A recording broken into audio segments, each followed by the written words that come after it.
நம்ம நாட்டுக்கு தேசிய விளையாட்டே அப்படி ஒரு எந்த விளையாட்டும் இல்லை அப்படின்னு இந்த படத்து மூலமா நமக்கு வந்து கன்வே பண்ணியிருக்காங்க. ஏன்னா ஒரு விளையாட்டுத் துறையில என்னென்ன பிரச்சனைகள், என்னென்ன பாலிடிக்ஸ், அதாவது ஒரு சாதாரண ஒரு ஆள் வந்து முன்னேறவே முடியாது அப்படிங்கிறத வந்து ஒரு ஆணித்தரமா தோலுரிச்சு காமிச்சிருக்காங்க இந்த அங்கீகாரம் படத்துல. இந்த படத்துல கேஜேஆர் அப்படிங்கிறவர் தான் டெபியூ நடிச்சிருக்காரு. அவரோட நடிப்பு, அதாவது அத்லேட்டாவே மாறி கடைசியா அவர் வந்து ஒன்று பண்ணுவாரு. அதாவது படத்தோட ஃபர்ஸ்ட் ஹாஃப் வந்து பார்த்தீங்கன்னா டோட்டலாக வந்து கிரவுண்டுக்குள்ளே தான் இருக்கும். படத்தோட செகண்ட் ஹாஃப் வந்து கோர்ட்டு தான் அவரோட கிரவுண்டே. அதில் வந்து எல்லாத்தையும் வச்சு செஞ்சிருவாரு. இந்த படம் வந்து உண்மையிலுமே ஒரு பாராட்டப்படக்கூடிய ஒரு படம்.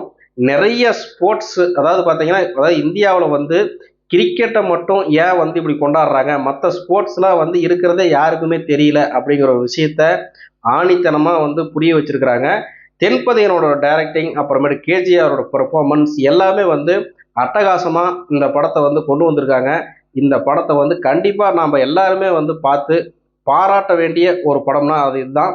ஏன்னா பக்கமாக கூட இந்த மாதிரி வந்து பெத்தி அப்படிங்கிற ஒரு படம், அதாவது மொக்க படம், அந்த படத்தை வந்து அப்படி பாராட்டிட்டு இருந்தாங்க. உண்மையிலுமே இந்த படம்லாம் வந்து அந்த படத்துக்கு முன்னாடி ஒன்றுமே கிடையாது.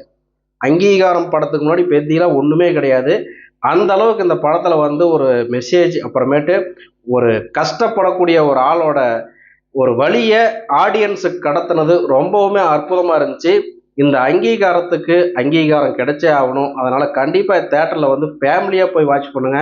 அந்த அளவுக்கு ஒரு அற்புதமான ஒரு படைப்பு தான் இந்த படம். நம்ம சேனல் பிடிச்சிருந்தா சப்ஸ்கிரைப் பண்ணுங்க. நன்றி, வணக்கம்.